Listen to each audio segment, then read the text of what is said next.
Rede Jovens e BVV, graça e paz, Deus abençoe vocês. Nós estamos aqui para gravar um vídeo, para fazer um resumo do projeto que nós iniciamos ontem na Rede Jovens, trabalhando a temática Amando a Deus no Mundo.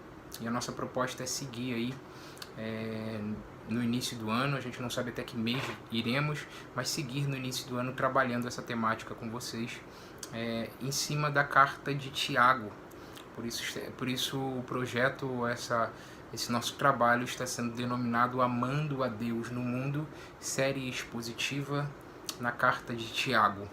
E basicamente o que falamos ontem foi tentar justificar o título, porque é importante a gente entender essa temática ou essa necessidade de nós amarmos a Deus no mundo. E a gente tentou, de forma introdutória, responder essa pergunta, amando a Deus no mundo, porque essa deveria ser uma preocupação justa para nós. E a gente disse, com base na Bíblia, nós devemos amar a Deus no mundo, nós devemos amar a Deus, porque esse é um imperativo bíblico para aqueles que se denominam povo de Deus, que são filhos de Deus. A gente leu Mateus capítulo 22, verso 37 e Deuteronômio 6, 5. Basicamente a mensagem nesses dois textos é: amarás ao Senhor teu Deus de todo o teu coração, de toda a tua alma, de toda a tua força. Dissemos também que isso é uma necessidade para nós, é justo que nós nos preocupemos com isso, porque nós estamos no mundo. E nós estamos no mundo, ainda que nós não sejamos deste mundo. A gente ofereceu alguns textos para isso também, mas eu cito hoje aqui João capítulo 17, verso 14, quando na oração sacerdotal de Jesus, ele pede ao Pai que nos guarde do mal, não nos tire do mundo, mas nos guarde do mal, e ele diz que nós não somos do mundo, assim como ele também não é do mundo. Então nós somos, numa linguagem até de Tiago, que a gente vai ver mais à frente, peregrinos em terra alheia. Nós não somos do mundo, mas nós estamos no mundo, e isso se torna um tanto mais desafiador por causa do terceiro ponto aqui, da terceira justificativa, porque isso é importante para nós, que é o fato do mundo está em posição antagônica ou está em inimizade contra Deus, e nessa posição ele cria para a gente alguns desafios, alguns empecilhos, para que o nosso amor por Deus, que nós sabemos que devemos devotar a Deus, seja de alguma forma prejudicado. E a gente ofereceu alguns textos também, que é 1 João 2, 15 e 16, não amem o mundo nem as coisas que no mundo há, e Tiago capítulo 4, verso 4, que diz: não sabeis, infiéis, que a amizade do mundo constitui-se inimizade contra Deus. Então basicamente a gente justificou a necessidade de tratarmos desse assunto com essas três perguntas e oferecendo resposta a ela. Devemos amar a Deus no mundo, então, porque é um imperativo bíblico. Devemos amar a Deus no mundo porque nós estamos no mundo, e se torna mais desafiador para nós amar a Deus no mundo porque o mundo está em oposição a Deus, e nós devemos amar a Deus mesmo com a oposição, com a inimizade do mundo contra Deus. Depois disso nós entramos na carta de Tiago propriamente dita, e a gente só leu o primeiro versículo da carta, Tiago 1:1, que diz assim: Tiago, servo de Deus e do Senhor Jesus Cristo, as 12 tribos que andam dispersas, saudações ou saúde. E a gente separou esse versículo em 3 pontos também, que a gente tratou ontem. E a gente tratou a temática do escritor, mais uma vez tentando responder essa pergunta: por que nós devemos amar a Deus no mundo? A gente viu quem era Tiago. Tiago era um dos irmãos de Jesus. Entretanto, na vida de Jesus em terra, na sua humanidade, enquanto Jesus esteve na terra, Tiago era incrédulo. Ele não cria no Senhor Jesus. Isso está lá em João capítulo 7, do verso 2 ao verso 5. É feita uma citação de Tiago também em Marcos capítulo 6, verso 3. Mas o que a gente descobre é que Tiago não era um crente em Jesus. Ele duvidava, ele escarnecia de Jesus. E aí a nossa afirmação, nosso ponto de reflexão para as nossas vidas nesse primeiro momento foi que esse é um fato maravilhoso. Porque assim como Tiago, nós também saímos, independente de que ambiente estivéssemos, nós saímos de uma condição de incredulidade para uma condição de credulidade. Isso mostra a longanimidade, a bondade, o amor, a misericórdia de Deus para conosco, que não levou em conta o tempo da ignorância, mas nos permitiu, por fé, nos achegar a Ele, clamando o seu perdão, a sua misericórdia para com os nossos pecados. Então, o nosso ponto foi da incredulidade à fé,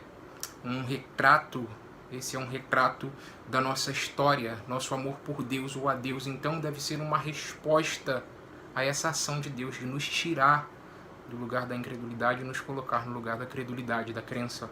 O segundo ponto que nós tratamos com base nesse versículo foi o fato de Tiago se denominar servo de Deus. E também aqui nós temos um fato maravilhoso. Interessante que ele sai de uma condição de incredulidade, ele sai de uma condição até de escárnio. João capítulo 7, verso 2 a 5, ele está desacreditando, ele está escarnecendo de alguma forma daquilo que Jesus estava pretendendo fazer. Mas ele sai de uma condição de escárnio para o privilégio do serviço. Tiago, servo de Deus e de Cristo Jesus, do escárnio à participação, do escárnio ao serviço, do escárnio ao ser participante da missão de Deus, da obra de Deus no mundo. Então, o nosso ponto foi que o nosso amor por Deus ou a Deus deve ser uma resposta ao fato de que, em sua bondade, Ele nos dá o privilégio de participar da sua missão no mundo. O terceiro ponto, nós trabalhamos os destinatários, a quem Tiago escreve. E o texto vai dizer que Tiago escreve as 12 tribos que andam dispersas. E aí nós trabalhamos um pouco essa temática porque também faz parte ou comunica a nossa realidade. Nós estamos no mundo, mas enquanto no mundo não pensemos nós, não alimentemos nós a fantasia de que nós teremos paz nesse mundo. Na verdade, a verdade bíblica, o apontamento bíblico é que enquanto no mundo nós teremos aflições, nós sofreremos perseguições, nós passaremos por tribulações, porque os nossos valores, que são os valores do reino de Deus, são antagônicos, como dissemos aqui, aos valores do mundo. Mas só que nós estamos nesse mundo enquanto cidadãos celestial. E Tiago evidencia essa verdade ao chamar os seus destinatários, a quem ele está escrevendo a carta, de 12 tribos dispersas pelas nações.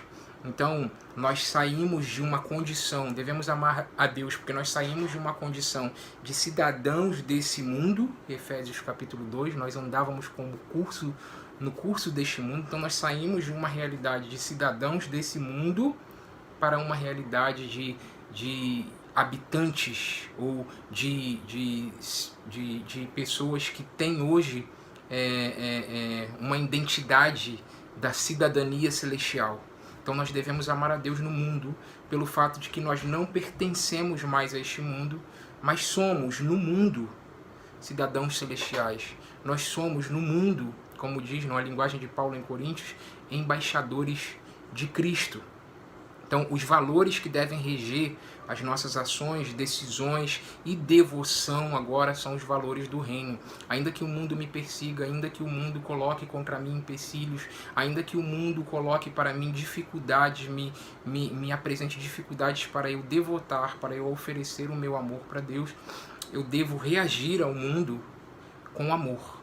Não como quem ama o mundo, mas como quem está reagindo com os valores de Deus. E aí a gente citou, para encerrar ontem a nossa pregação, a nossa reflexão, Mateus capítulo 5, do verso 42 em diante, que diz que nós devemos ser perfeitos, como perfeito é o nosso Pai Celestial, não no sentido da perfeição, da pureza, porque, como diz lá em 1 João, se eu não me engano, se me falha a memória agora, aquele que diz que não tem pecado se faz mentiroso. Nós sabemos que pecamos, nós sabemos que somos carentes da graça de Deus, do favor do Espírito Santo. Entretanto, nós somos chamados a ser perfeitos na nossa atitude de amar, não olhando quem deve ser alvo do nosso amor.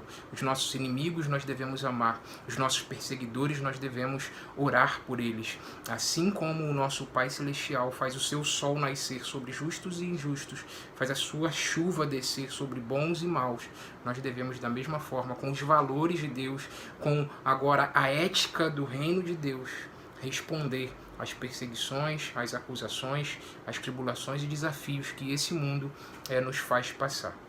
Que Deus abençoe você, que Deus abençoe a sua semana, que seja um tempo de reflexão na palavra de Deus para a gente, que possamos aprender nessa carta de Tiago.